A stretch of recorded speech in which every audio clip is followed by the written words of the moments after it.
চলুন জেনে নেওয়া যাক কোন খাবার অন্ত্রের স্বাস্থ্যের জন্য খারাপ। অতিরিক্ত প্রক্রিয়াজাত খাবার, অ্যালকোহল ও তামাক আপনার অন্ত্রের জন্য ভালো নয়, যেটি ডক্টর কৃষ্ণ ব্যাখ্যা করেছেন। অনেক বেশি প্রক্রিয়াজাত খাবারে এমন উপাদান থাকে যা আমাদের অন্ত্রে ভালো ব্যাকটেরিয়ার বৃদ্ধিকে দমন করে কিংবা খারাপ ব্যাকটেরিয়া বাড়িয়ে দেয়। আপনি বিশ্বের কোথাও আছেন তার উপর নির্ভর করে আপনি রাস্তার খাবার এড়িয়ে যাবেন কিনা। যদি আপনার দেশ বা শহরের রাস্তার খাবার অস্বাস্থ্যকর উপায়ে বানানো হয়, তাহলে সেই বিক্রেতাদের খাবার খাওয়া এড়িয়ে যেতে হবে। রাস্তা থেকে যদি ফল শাকসবজি কিনে খাওয়ার আগে তা ভালোভাবে ধুয়ে নিতে হবে, যেন বিপজ্জনক ভাইরাস বা ব্যাকটেরিয়া এড়ানো যায়। মানসিক চাপ আমাদেরকে অন্ত্রকেও প্রভাবিত করে।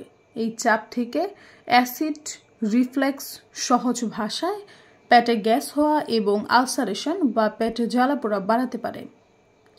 ডাক্তার জনসন বলেছেন, যারা অনেক বেশি মানসিক চাপের মধ্যে থাকেন তাদের অন্ত্রে বৈচিত্র্যময় মাইক্রোবায়োস কম পরিমাণে থাকে।